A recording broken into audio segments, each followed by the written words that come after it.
everyone, welcome to my channel. Let's grow together. நான் வந்து இதில் என்னென்ன கற்றுக்கிறேனோ அதெல்லாம் நான் ஷேர் பண்ணுறேன்.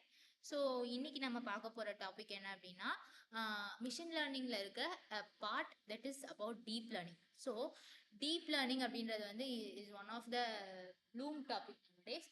பேசிக்கலி டீப் லேர்னிங்னா என்ன அப்படின்னா இந்த ஐடியா வந்து it's inspired from our human brain. நம்ம பிரெயின் எப்படி ஒர்க் பண்ணுது அப்படின்றத மிமிக் பண்ணி அவங்க கிரியேட் பண்ணது தான் டீப் லேர்னிங். ஸோ டீப் லேர்னிங்கில் இருக்க ரொம்ப பேசிக்கான ஒரு ஃப்ளோ, ஒரு ஸ்ட்ரக்சர் என்ன அப்படின்றத பார்க்க போகிறோம். இப்போ டீப் லேர்னிங்கில் going to see about artificial neural network. So like first வந்து ஒரு சின்ன குழந்தைக்கு வந்து நீங்கள் ஒன்று சொல்லித்தரீங்க. லைக் இதுதான் வந்து கேட் அப்படின்றத எப்படி சொல்லி தருவீங்க? யூ வில் பி ஷோயிங் தம், இதுதான் கேட், இது இப்படி தான் இருக்கும், இதோட கண் இப்படி இருக்கும், இது இப்படி சவுண்டு போடும், இதுக்கு வால் இப்படி இருக்கும் அப்படின்னு நீங்கள் ஒவ்வொன்றையும் சொல்லி தருவீங்க. ஒரு தடவை சொல்லி தந்தால் அந்த குழந்தையால மனப்பாடம் பண்ணி அடுத்த தடவை வேற இப்போ ஒயிட் கலர் கேட்டை நீங்கள் சொல்லி தந்தீங்கன்னா அடுத்த தடவை பிளாக் கலர் கேட்டை காட்டும் போது அதுக்கு கேட்டுன்னு தெரியுமா? கண்டிப்பாக இல்லை. நீங்கள் ஒரு 10, 20, 30 டைம்ஸ் எல்லா பாசிபிள் கேட்டையும் ஓரளவுக்கு காட்டினாதான் அது வந்து பார்த்தோன்னே அது கேட்டா டாகா அப்படின்னு வந்து சொல்லும். சிமிலர்லி த சேம் நம்ம வந்து we are going to do with it.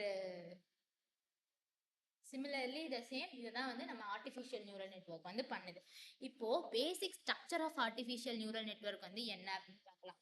Basically, artificial neural networks are made up of artificial layers of neurons. Here each circle, இதில் இருக்க ஒவ்வொரு சர்க்கிளுமே வந்து represents a neurons. இங்கே வந்து நமக்கு 3 லேயர் இருக்கு: input layer, hidden layer and output layer. ஓகேவா? So இப்போ இன்புட் லேயரில் வந்து you are giving and data as an input. Let me explain it later. So அதுக்கு முன்னாடி இங்கே இருக்க ஒவ்வொரு நியூரான்ஸும் is connected with every other neurons. We will be having one input layer, one output layer, and we will be having more number of hidden layers. Okay va? So let me tell an example. If you are having a data set of study hours, playing hours and an output.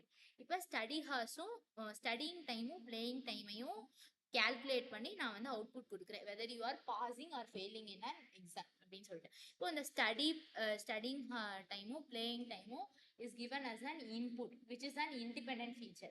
அதை வந்து input லேயருக்கு pass பண்ணுறோம். ஒவ்வொரு இன்புட்டும் is given to one neural networks. and இங்கே வந்து இந்த hidden layer is where the real magic happens. It will it do something and predict whether you will be passed or fail. Or it will do, if you are passing an cat image, it will do something, it will analyze, it will learn by itself and it will predict whether it is cat or dog. So இது என்ன பண்ணும், இதோட working என்ன, இதோட detailed theoretical and conceptual ஆஸ்பெக்ட்ஸ்லாம் நம்ம அடுத்தடுத்த வீடியோவில் பார்க்கலாம். ஸோ இதுதான். So you will be having a input layer, hidden layer and output layer. Next நம்ம இதுக்கு நான் ஒரு எக்ஸாம்பிள் வச்சு சொல்கிறேன். First I will be giving an image as an input. இப்போ வந்து ஒரு டர்ட்டில் இமேஜ் வந்து இன்புட்டாக கொடுக்குறேன் அப்படின்னு வச்சுட்டிங்கன்னா, ஸோ இப்போ அந்த இமேஜ் வந்து 20x20 இமேஜாக இருக்குன்னா we are going to calculate the pixelate of the image. Example, ஒரு 400 pixelate இருக்கு அப்படின்னா each pixelate is passed to each neurons. Basically the circle represents each neurons. So ஒவ்வொரு பிக்சலேட்டும் ஒவ்வொரு நியூரான்ஸ்க்கு பாஸ் பண்ணும்போது, ஸோ இங்கே 400 பிக்சலேட்னா basic there will be 400 input neurons. And இன்னொரு விஷயம் என்னதுன்னா, இந்த input layer these are hidden லேயர்ஸ்ன்னு சொன்னேன். So each input layer is connected with every hidden layers. எல்லா லேயர்ஸோடையும் கனெக்ட் ஆகி தான் இருக்கும். ஓகேவா? அண்ட் இங்கே நடுவில் இருக்கிறது hidden layers. This is what going to do something which will give and output as. அது வந்து whether it is a turtleனா 1 or it is not a turtle 0 அப்படின்றத ப்ரெடிக்ட் பண்ணுறதா. இதுதான் இதோட பேசிக் ஒர்க்கிங். ஸோ நெக்ஸ்ட் வீடியோவில் இது எப்படி ஒர்க் பண்ணுது, லைக் ஹிடன் லேயர்ஸ் என்னென்னலாம் பண்ண போகுது, இதில் என்னென்ன நடக்க போகுது அப்படின்றத நெக்ஸ்ட் வீடியோவில் பார்க்கலாம்.